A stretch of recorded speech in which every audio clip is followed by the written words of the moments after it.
Olá, caros alunos. Você já deve ter escutado muito a expressão nós estamos enxugando gelo aqui, não vai chegar em lugar nenhum isso que a gente está fazendo. Geralmente quando a gente realiza um trabalho que parece não ter fim, não é mesmo? Hoje em dia é muito comum isso, principalmente quando nós vemos nas fábricas um trabalhador que não tem contato com o produto final do seu trabalho. Ele está ali às vezes apertando um parafuso, mas não vê o produto final do seu trabalho ali. Ou então a dona de casa, na sua rotina, que tem seus esforços sempre repetidos nas tarefas domésticas, né? A gente já falou, tarefa de casa nunca acaba, não é isso? Nunca acaba. Você tem todo dia lavar vasilha, todo dia arrumar a casa, todo dia lavar banheiro, todo dia tem tarefa de casa para fazer. Mas o que a gente pode pensar no âmbito particular também já foi pensado no âmbito, vamos dizer assim, mais geral, mais existencial, a partir da seguinte negação: qual que é o sentido do que eu estou fazendo? Ou seja, um sentido bem particular, uma atividade particular, ou da minha vida, das escolhas que eu faço para a vida. E foi esse último sentido que foi adotado pelo filósofo francês Albert Camus. Mas, mais de 2.400 anos antes dele, os gregos já se deparavam com essas questões. Como eu falei na aula passada e em outras aulas, mesmo na fase mitológica, vamos dizer assim, né, na fase que os gregos se voltavam para a mitologia para explicar o sentido das coisas, eles já estavam no protagonismo das diversas reflexões no mundo ocidental. Evidentemente, não só eles, né? Nós temos outros povos, por exemplo, os judeus, né? Que se colocavam questões como essa. Para quem tiver curiosidade, é só dar uma passadinha por um livro da Bíblia chamado Eclesiastes. E lá vai se deparar logo no primeiro capítulo com a seguinte passagem. Olha que interessante essa passagem, como que é altamente filosófica. Que grande inutilidade, diz o mestre, que grande inutilidade, nada faz sentido. O que o homem ganha com todo o seu trabalho em que tanto se esforça debaixo do sol?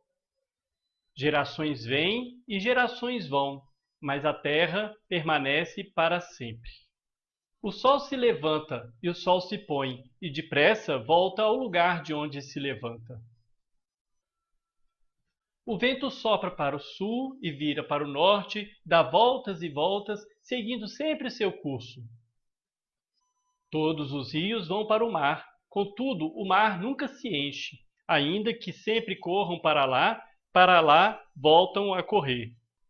Todas as coisas trazem canseira. O homem não é capaz de descrevê-las. Os olhos nunca se saciam de ver, nem os ouvidos de ouvir. O que foi, tornará a ser. O que foi feito, se fará novamente. Não há nada de novo debaixo do sol. Haverá algo de que se possa dizer, veja, isso é novo? Não, já existiu há muito tempo, bem antes da nossa época. Ninguém se lembra dos que viveram na antiguidade, e aqueles que ainda virão, tampouco serão lembrados pelos que vierem depois deles.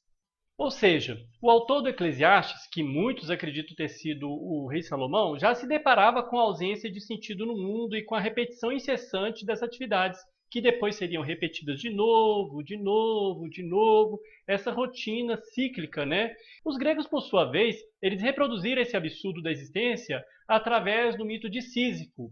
Como sempre, na mitologia grega nós temos diversas versões dos mitos. Então a versão que eu apresento aqui, ela pode ter algumas variações.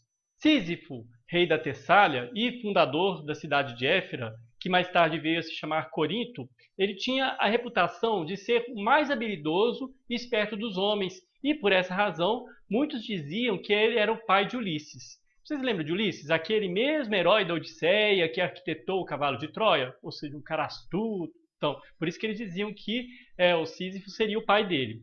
Sísifo, ele despertou a ira de Zeus. Por quê? Porque Zeus ele tinha raptado a filha de Aspo, né, que era o deus dos rios, né? Então ele contou para ele que Zeus que tinha sequestrado a filha dele, a Egina. E Zeus então ficou irado com Sísifo e mandou o deus da morte, Hades, perseguir Sísifo. Mas quando Hades chegou lá para poder levá-lo para o inferno, né, que seria o inferno dos gregos, ele chegou e ofereceu para ele presentes, elogiou o deus do inferno, falou que ele era um dos maiores dos deuses, ofereceu para ele pulseiras, um colar, né? Mas na verdade aquilo ali era uma armadilha, né? Que acabou prendendo Hades lá, ou seja, Hades acabou sendo preso pelas mãos e pelo pescoço. A prisão de Hades impedia que os mortos pudessem alcançar o reino das trevas. E com isso, mesmo durante as guerras, ninguém morria. Tirando, então, o sentido da atuação de quem? Do deus da guerra, o Ares. Então, Ares ficou pé da vida, né? E foi até o local onde Hades se encontrava, e estava preso, e libertou Hades. Mas Sísifo já sabia que isso poderia acontecer, né? Que não poderia escapar do seu destino, que seria a morte. Então, ele instruiu a mulher dele a não lhe prestar homenagens fúnebres. E como a gente sabe, para o grego, você teria que ter exatamente esse ritual fúnebre como passagem para o mundo dos mortos. Né, considerado um ritual sagrado, né, que você precisava para passar para o mundo dos mortos. Então, quando ele chegou no mundo dos mortos, Sísifo ele se queixou a Hades da negligência da esposa, né? Fingiu, né, que ela tinha sido negligente e falou: ó, deixa eu voltar lá porque eu tenho que castigá-la por causa disso. Como a homenagem prestada aos mortos não é só ao morto, mas também uma homenagem ao deus da morte, Hades ele acabou dando permissão para Sísifo regressar. E evidentemente, né, quando Sísifo voltou ao mundo dos vivos, ele não quis mais voltar, né? Voltar para o Hades. Lógico, eu já estou aqui, né? Para que eu vou voltar para lá, né?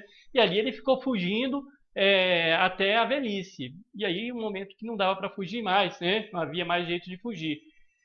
Como ele não poderia mais escapar, Hermes, o deus mensageiro e condutor das almas para o além, buscou, né, o Sísifo e decidiu castigá-lo. Por quê? Porque já que a morte não era o castigo suficiente, ele castigou com algo pior que a própria morte. E qual era o castigo de Sísifo? Sísifo foi condenado para sempre a empurrar uma pedra até o cume de um monte, mas a pedra retornava para a base sempre que o topo era atingido. Esse processo seria sempre repetido até a eternidade. Então imagine você, vai rolando a pedra até o alto de uma montanha, obrigado, né? Lógico, né? Por mera vontade. Você é obrigado a rolar uma pedra no alto da montanha, só que na hora que você rola ela para o alto da montanha, ela rola de volta, né? Em algumas versões ela rola para o mesmo lado, em algumas versões do mito ela rola para o outro lado da montanha. Daí que vem a expressão trabalho de Sísifo, ou seja, trabalho que não tem fim. Como eu iniciei dizendo nessa aula, Albert Camus, ele no século XX, ele vai utilizar esse mito como uma alegoria do seu ensaio filosófico, que trouxe a ideia de absurdo e da revolta metafísica. Ele vai dizer assim uma passagem desse livro dele que chama O Mito de Sísifo. Sísifo é o herói absurdo, tanto por causa de suas paixões, como por seu tormento. Seu desprezo pelos deuses, seu ódio à morte e sua paixão pela vida lhe valeram esse suplício indizível, no qual todo ser se empenha em não terminar coisa alguma. É o preço que se paga pelas paixões dessa terra. Para Camus, o ser humano ele vive sua existência em busca de sua essência, do seu sentido, e encontra um mundo desconexo, ininteligível. Para muitos, essa falta de sentido poderia gerar um tipo de angústia, né? Chegando até mesmo ao suicídio em alguns casos, né?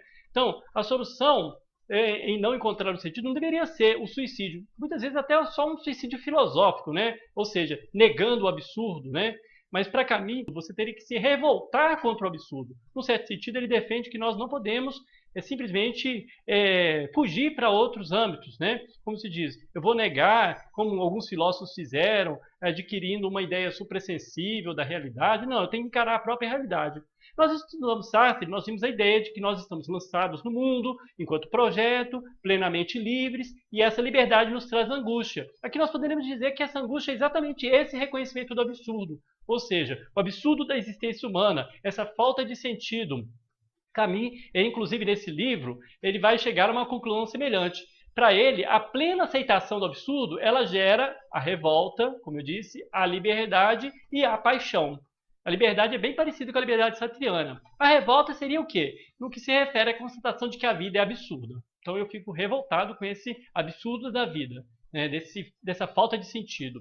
A liberdade, por causa da nossa condição humana, né? De estarmos sós e sempre temos que escolher o nosso destino. Não podemos culpar a ninguém pelas escolhas que nós fazemos.